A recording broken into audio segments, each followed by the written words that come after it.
after India Today's reports on the VVIP perks that actor Darshan received in the Bangalore Central Prison in Parappana Agrahara. He's been shifted out. He's now been taken to a Bellary prison, and now amid high security, Darshan has reached that jail after India Today exposed the VVIP perks that he was receiving along with a number of other murder accused. Darshan and all others who were seen receiving those VVIP privileges in Parappana Agrahara have been shifted out. Darshan has been moved from Bengaluru now to Bellary. Anaga is joining us live with more details on this. Anaga, big crackdown there. The officials trying to ensure that all those who were receiving perks in Parappana Agrahara, enjoying lives, including Darshan, are all shifted out. Darshan now has been taken to Bellary jail. Is there going to be additional security deployed there now for him?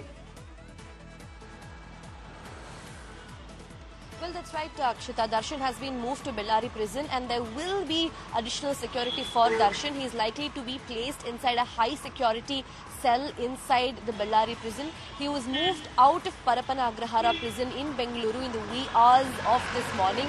So by road, he was taken from Bengaluru to Bellary. We are hearing crossing, the Andhra border for security reasons.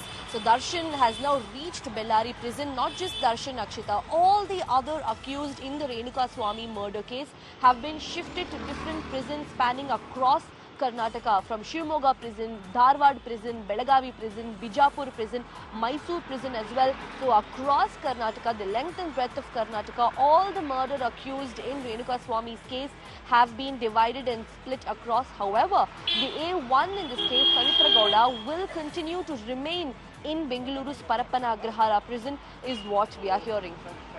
Okay, Anaga, thanks for those details. But we will continue tracking the story to see whether really the Bengaluru authorities, the Karnataka government, essentially cracks down on what happened in Parappana Agrahara and identifies those who actually helped Darshan and all the other murder-accused gangsters seated in the jail to get these kind of privileges of having phones, of smoking cigarettes. So we will continue tracking that story very closely. Thanks for the moment, Anaga.